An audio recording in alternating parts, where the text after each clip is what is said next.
federal minister has been very clear that their desire is for a national carbon tax, That's their way of acknowledging that it wouldn't have mattered if Einstein put the plan in from Nova Scotia. It was not going to be accepted.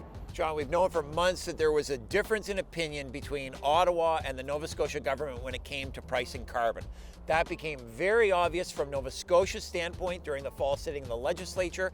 And last week, Ottawa made its point very clear when it announced the carbon pricing plan and how it would affect Nova Scotia. Nova Scotia's plan, as you know, was to simply tax the largest emitters in the province, and that is Nova Scotia Power and the Lafarge cement plant. What Tim Houston refused to do and what Ottawa wanted him to do was put a price on fuels such as gasoline, heating fuel, and diesel. Nova Scotia's argument was that because it has legislated targets to reduce greenhouse gas emissions by a certain amount by 2030, that was sufficient. There was no need to put a price on consumer fuels. Ottawa countered that, in fact, there is, because they want a national approach to this. It's the law, and if you're unwilling to do it, they will do it for you. And so that's where we are. As of July 1st, the price of a liter of gasoline will go up by about 14 cents as a result of this. Price of home heating fuel will go up even more, 15 to 16 cents a liter as a result of this. Ottawa says that 8 out of 10 people will not be hurt by this because they will get about as much back, if not more, as they put in through quarterly rebate checks. Nova Scotia's government disputes this. They expect it will cost most people more.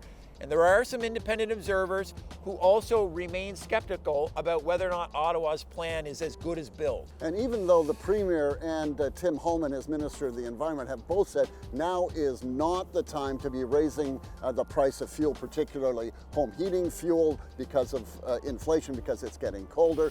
As you noted, we're not going to see those price increases because of the carbon tax until July, after heating season.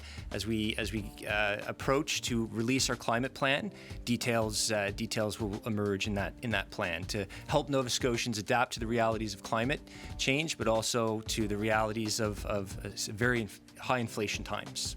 You brought it up. When are we getting that climate plan? We keep asking. Yeah, excellent question. So this government is committed to getting that plan out by the end of this year. So stay tuned.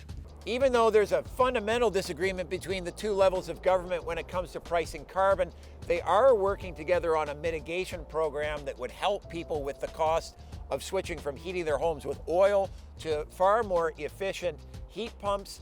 But the fact remains that it's going to be a number of months before we fully understand the implications of this carbon pricing plan from Ottawa. And just as many months for people to kind of figure out who they want to be angry at paying more for fuel. Is it Ottawa? Is it the province? Is it both?